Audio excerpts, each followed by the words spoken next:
Aujourd'hui, nous allons parler ensemble le parcours du président du Burkina Faso, le capitaine Ibrahim Traoré, depuis son enfance jusqu'à son arrivée au palais présidentiel et surtout son rôle central dans la création de l'Alliance des États du Sahel, AES, une organisation qui redéfinit le destin de l'Afrique de l'Ouest. Les origines et la formation de Ibrahim Traoré. Ibrahim Traoré est né le 14 mars 1988 à Kera, dans la région de la boucle de Mouhoum. Après des études secondaires à Bobo Dioulasso, il obtient son baccalauréat en 2006, puis poursuit ses études en géologie à l'université de Ouagadougou, où il décroche une maîtrise en 2010.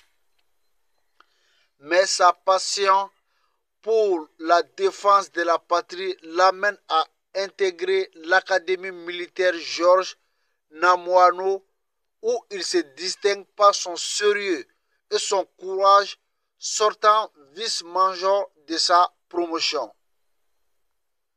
Un militaire de terrain respecté au fil des années, Traoré gravit les échelons, lieutenant en 2014, puis capitaine en 2020. Il participe à de nombreuses opérations sur le terrain dans le Sahel, le nord et l'est du Burkina Faso, zone ravagée par le terrorisme. Sa bravoure se remarque aussi à l'international, notamment au Mali, dans le cadre des missions de l'ONU. En 2019, il se distingue lors de l'opération Otapianu, une vaste offensive contre les groupes armés. Le coup d'État de septembre 2022, face à l'aggravation de l'insécurité et aux critiques contre le président de transition Paul-Henri Damiba, Traoré prend la tête d'un coup d'État le 30 septembre 2022. Son discours séduit. Il promet une rupture totale avec les anciennes pratiques, un engagement sans faille contre le terrorisme et une reconquête de la souveraineté nationale. Le 21 octobre 2022, il prête serment et devient le plus jeune chef d'État au monde à seulement 34 ans. Une vision panafricaine et souverainiste. Depuis son arrivée au pouvoir, Ibrahim Traoré défend une ligne claire: mettre fin à la dépendance vis-à-vis des anciennes puissances coloniales, en particulier la France. Diversifier les partenariats stratégiques, notamment avec la Russie, la Chine et d'autres puissances émergentes. Mobiliser la jeunesse africaine en ravivant la mémoire et l'héritage révolutionnaire de Thomas Sankara. C'est dans ce contexte que naît l'Alliance des États du Sahel, AES.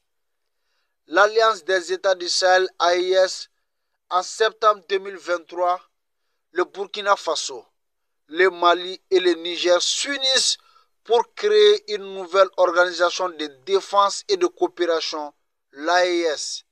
Objectif: faire face ensemble au terrorisme, renforcer la souveraineté économique et politique et bâtir une intégration régionale indépendante de la CEDEAO, jugée trop alignée sur les intérêts extérieurs.